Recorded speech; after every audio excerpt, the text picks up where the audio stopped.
Pero kahit isang beses, hindi po ako hiningan ng pera ni Pastor Kibuloy.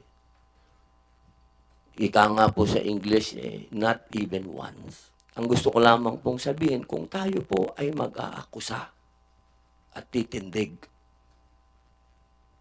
kaya natatakot po tayo o hindi, kailangan harapin po natin kung sino yung inaakusahan natin. Nang nakikita po yung mukha natin at kilala tayo. Dahil yun po ang matatandaan ng susunod na henerasyon.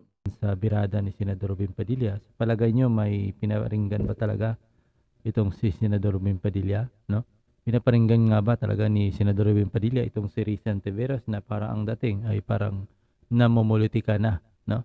Parang ang binibira niya talaga itong si Pastor Kibuloy at itong mga witness ay hindi naman talaga totoo at gawa-gawa lamang. Parang panahon, parang bikoy-bikoy style, no?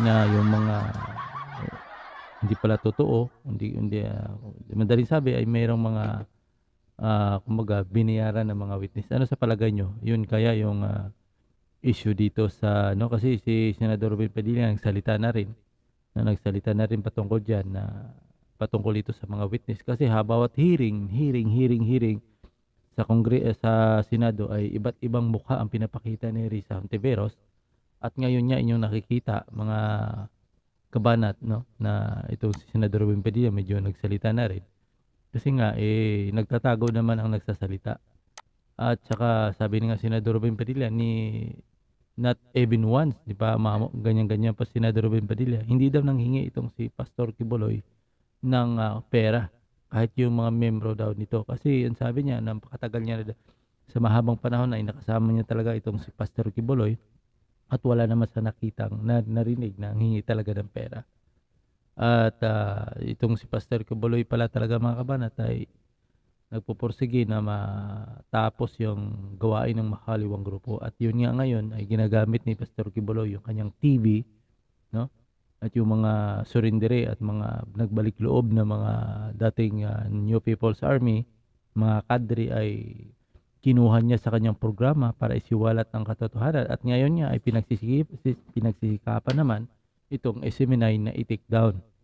Pinagsisikapan naman na tanggalan ng prangkisa, pinagsisikapan na si Kibuloy ay makulong. At ito nga ang layunin ni Risa Ontiveros at yun naman talagang lundo dyan ay bakit kailangan mo dinggin ng isang tao. So yun, ayun nga ay medyo nagsalita na rin si Senador Robin Padilla patungkol dito sa kay Kibuloy. So yan mga kabanat. So siguro panoorin nyo itong video no na maiksi lang naman itong pahayag ni Senador Robin Padilla.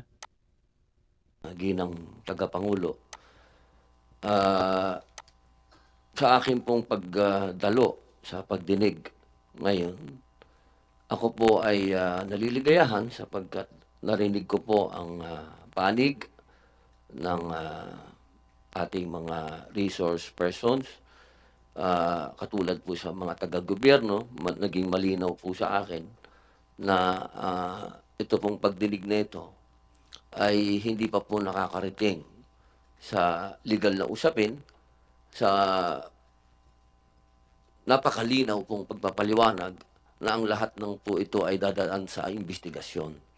At yun po ay napakagandang senyales para sa ating mga kababayan sapagkat malinaw po na ang lahat ng karapatan ng bawat Pilipino ay atin pong ginagalang at napakalinaw din po ng mga sagot ng ating mga nasa gobyerno na wala po tayong pinapanigan sa oras na ito. Ang lahat ay may boses, pinakikinggan po natin ang mga nag-aakusa at ganun din po ang pagdepensa naman sa ng ating inaakusuhan. Napakaganda po ng ganitong pagdinig sapagkat ang Senado, ito pong aming institusyon, ito po ay institusyon na gumagawa ng batas na magbibigay ng proteksyon sa bawat Pilipino, ano man ang katayuan mo. At kayo naman po diyan sa executive, kayo po ang mag-i-implement niyan. kung ano yung mga nagagawa naming batas. Ngayon po, gusto ko lamang pong magbigay ng statement, mahal na ginang tagapangulo, bilang isang, ito po ay hinihiling ko na mailagay sa record ng Senado, sapagkat ako po ay matagal ko na pong kilala si Pastor Kibuloy.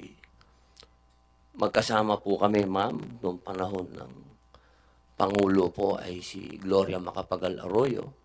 Kami pong dalawa ay magkasama sa peace, sa lahat po ng hakbang ni Presidente Gloria Macapagal Arroyo na magkaroon ng kapayapaan sa buong Pilipinas. Ako po ay hindi pa senador noon. Ako po ay isang artista na kilala sa usapin ng pamimigay ng pera. Pero kahit isang beses, hindi po ako hiningan ng pera ni Pastor Kibuloy. Ika nga po sa English, not even once. At nung ako po ay tumakbo na bilang senador at humingi ng tulong kay Pastor, kahit 5, hindi po ako hiningan ng pera ni Pastor. Ang gusto ko lamang pong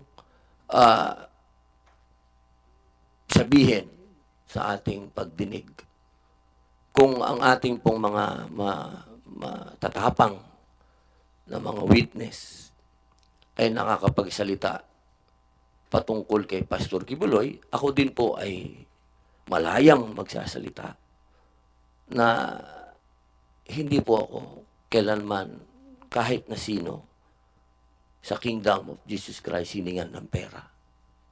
Not even once.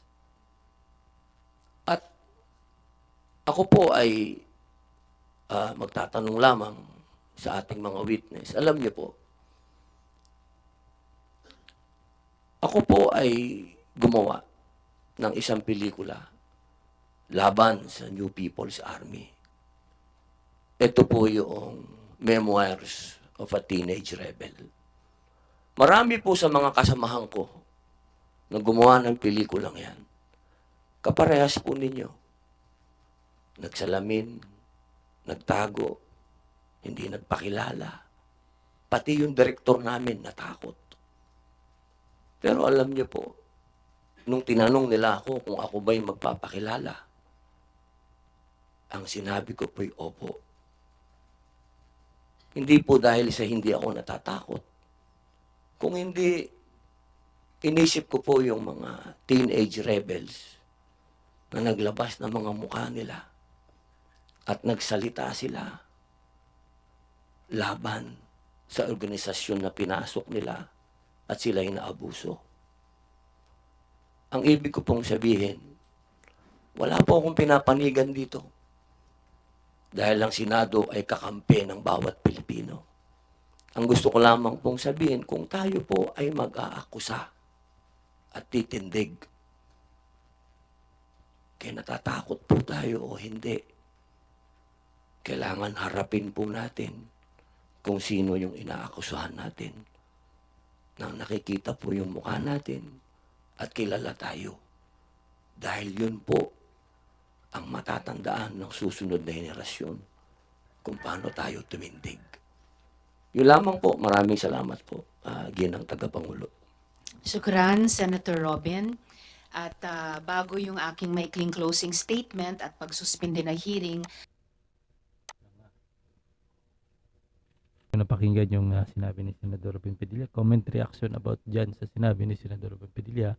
Sa palagay nyo, talagang napuno na si Senador Robin Padilla sa ginawang pagdinig. Kasi, alam niyo mga kabanat, bawat pagdinig sa Senado ay gumugugol ng milyon halaga yan. No? Kaya gumagamit yan ng pera ng taong bayan sa ginawang pagdinig. Nga lang, itong kay Risa, napakatagal na itong pagdinig. Parang nang hahakot, naghahanap ng mga nagsasalita laban kay Kibuloy. No? At saka masama ay nagtatago pa sa mukha, nagtatago ang mukha. Yun nga ang inaalmahan ni Senador Robin Padilla. So yan mga kabanat, maraming salamat. See you next video.